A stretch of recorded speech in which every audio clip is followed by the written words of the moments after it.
Rien à dire, ça fait plaisir de pouvoir tester une belle petite mécanique comme celle-là et croyez-moi, cette trottinette est un peu le symbole de la maturité dans l'univers des trottinettes électriques. Bienvenue sur AviExpress pour le test de la Navi N65. Trottinette de 23,5 kg, elle pèse son poids et c'est normal étant donné le châssis en acier tubulaire comme vous pouvez le voir ici en mode lowrider. On commence comme d'habitude par le guidon avec ici la console centrale que je vous détaillerai à l'intérieur de cette vidéo.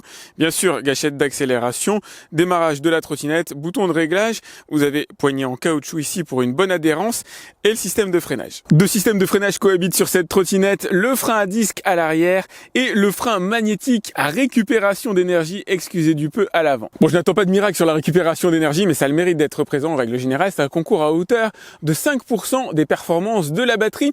Côté moteur, on a un véritable 500 watts à l'intérieur et quand je dis véritable, croyez-moi, c'est pas galvaudé. On a une vraie puissance, notamment à l'accélération, avec du 900 watts en crête, je vous en reparlerai dans la vidéo. La bestiole est pliable évidemment, portable, ça va dépendre de vos muscles, avec un assez large deck ici de 17 cm de côté, sur lequel vous allez pouvoir mettre vos pieds en parallèle. Garde-boue à l'arrière et à l'avant, feu de position, alors feu d'éclairage lorsque vous freinez évidemment, catadioptre sur les côtés et feu de position à l'avant. 12,5 ampères de batterie à l'intérieur du deck en 48 volts, ça c'est bon, c'est prometteur. Dans les promesses, il y a aussi 65 km d'autonomie, ça j'y crois moyennement, évidemment on refera le point là-dessus. Vitesse de pointe de 25 km/h, vous savez tout pour la partie technique, c'est parti pour le test.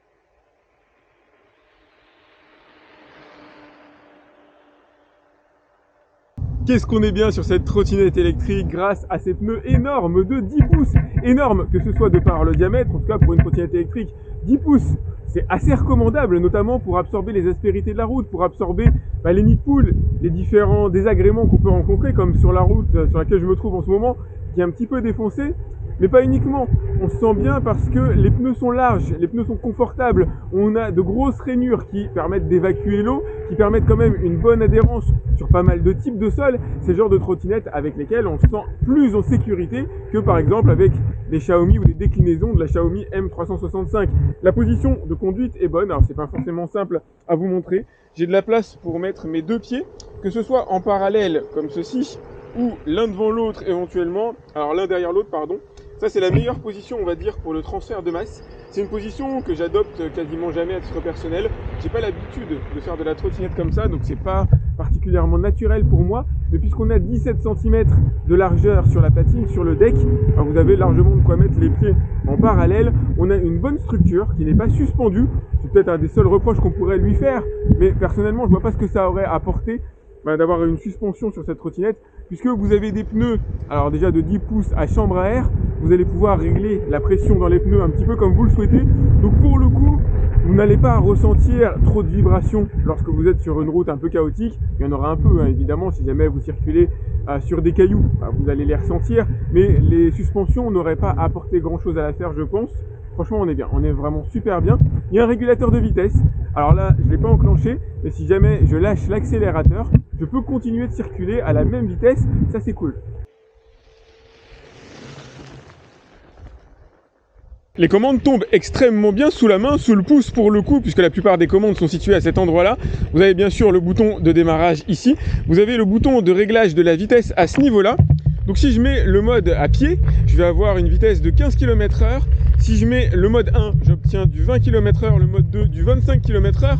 Le mode 3, on en reparlera ensemble.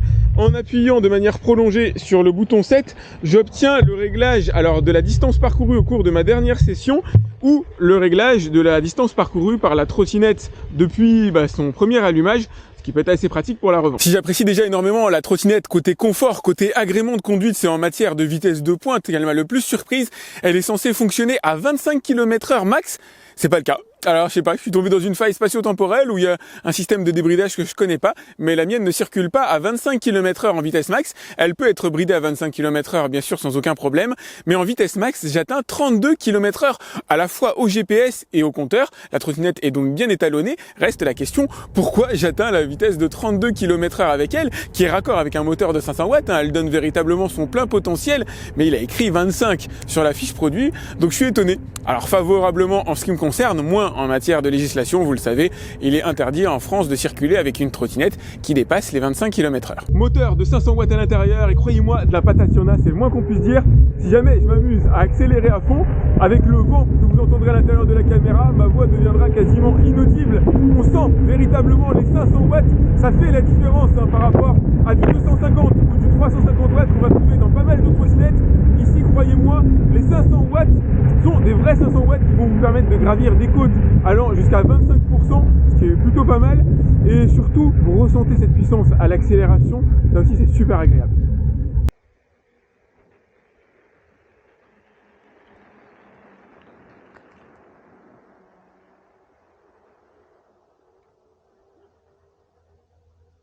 Niveau autonomie, je ne sais pas de quelle manière ils réalisent leur protocole chez Navi, mais on ne doit pas avoir les mêmes techniques de test. Eux prédisent une autonomie de 65 km, ce qui est énorme hein, pour une batterie de ce type-là, qui est bonne, très bonne, sauf que 65 km c'est totalement délirant. Personnellement, je m'attendais à 35 km d'autonomie et j'ai obtenu 31 km en réel en la chargeant à fond, en la déchargeant à fond. À la fin, elle était totalement à plat et j'obtiens 31 km, ce qui est correct étant donné sa puissance. Bon, moi je m'attendais oui à peu près à 35, 31 c'est du 500 watts, du vrai 500 watts qui envoie bien, donc c'est pas particulièrement déroutant. Par contre, une fois déchargé, c'est pas vraiment le genre de trottinette qui fonctionne en la poussant avec les pieds. Le système de pliage est un peu fastidieux, mais étant donné son poids, je pense pas que vous allez l'utiliser très fréquemment. Faut déjà verticaliser le guidon comme ceci, ensuite venir plier la potence. Hop, donc faut tourner la petite bague que vous avez à ce niveau-là. Voilà. Et ensuite encastrer la goupille à l'intérieur, en tout cas il faut y arriver. Ouais, c'est pas particulièrement pratique, et puis après il faut surtout se la trimballer.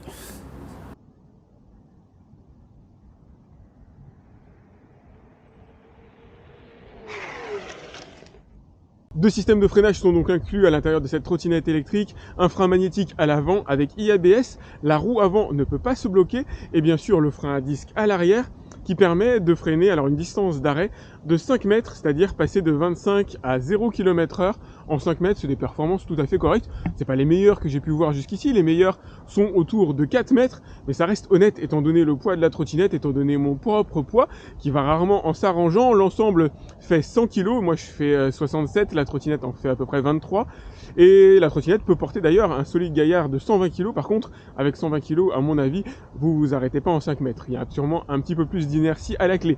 Il est possible de bloquer la roue arrière en appuyant très fort, mais en freinage normal, on va dire quotidien, a priori, la roue arrière, elle ne se bloque pas, ce qui est un bon signal de sécurité. Ce qu'on peut reprocher au freinage éventuellement, c'est un système en deux temps, avec d'abord le frein à disque qui s'active. C'est logique, il est très graduel, vous déterminez la pression que vous avez envie d'y mettre, et donc du coup la force de freinage. Et dans un second temps, à peu près une seconde plus tard, un petit peu moins, le frein avant ABS qui s'active et lui est du coup plus mordant immédiatement. Donc vous avez cette sensation voilà, d'un petit à-coup vers l'avant lorsque le frein moteur s'active, s'enclenche. C'est pas extrêmement agréable, mais bon, on s'y habitue. J'aime bien faire un petit dérapage dans mes vidéos pour illustrer la transition dans l'univers du freinage. Mais là, c'est très difficile à faire parce que la roue arrière ne se bloque pas. Ce qui est plutôt cool dans l'absolu, parce qu'une roue arrière qui se bloque signifie perte d'adhérence, notamment sur sol humide. Ici, alors j'irai pas jusqu'à dire que c'est un gage de sécurité, parce que en freinant véritablement très fort comme un bourrin, il est quand même possible d'arriver à la bloquer, mais en freinage normal, pas de problème.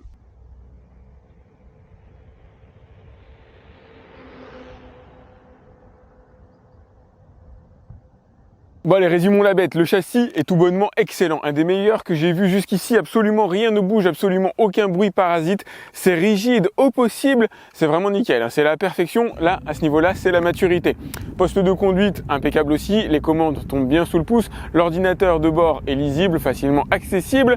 La partie freinage. Alors, le freinage en deux temps, moyen, malheureusement, comme je vous l'expliquais. Le côté, alors frein à disque, lui, répond immédiatement.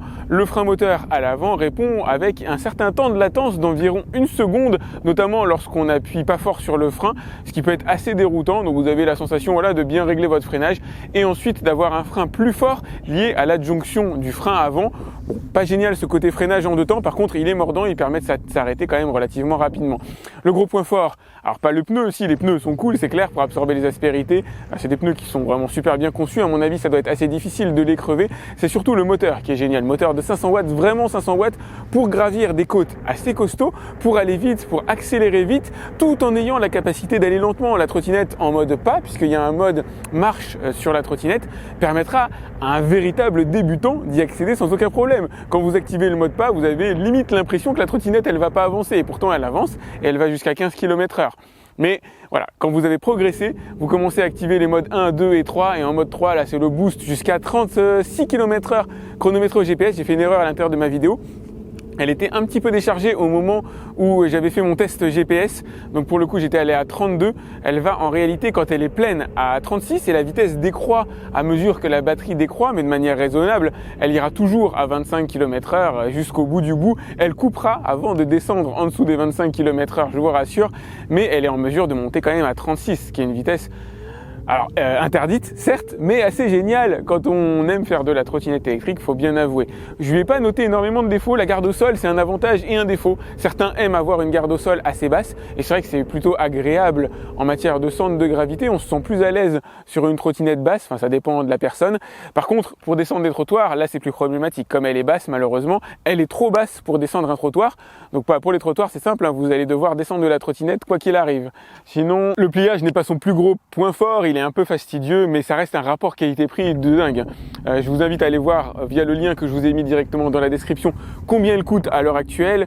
Il n'y a pas beaucoup de trottinettes véritablement meilleures sur le marché. Vous allez pouvoir aller chez Xiaomi, mais vous aurez des trottinettes qui sont un peu moins tout-terrain, avec des pneus moins gros, alors déjà on sera sur du 8 et non du 10 pouces il me semble, des pneus beaucoup plus fins. Celle-là est ultra agréable à rouler, elle est ultra sécurisante. Alors elle n'est pas tout chemin non plus, faut pas déconner. Là par exemple sur un grand terrain d'herbe avec les nids de poules qu'on peut avoir, je vais rouler de manière extrêmement douce, mais c'est une trottinette qui est super agréable au quotidien et que je vous recommande très chaudement. N'hésitez pas à liker cette vidéo si vous l'avez aimée. Pensez à vous abonner à ma chaîne. Alors vous avez des icônes qui traînent un petit peu partout. Moi je vous dis à très vite. Pour un autre. Si vous avez des questions, vous pouvez me les laisser bien sûr dans les commentaires directement de la vidéo YouTube. J'essaie de répondre à tous mes abonnés. Et moi je vous dis à très vite pour un autre test sur AviExpress. Salut!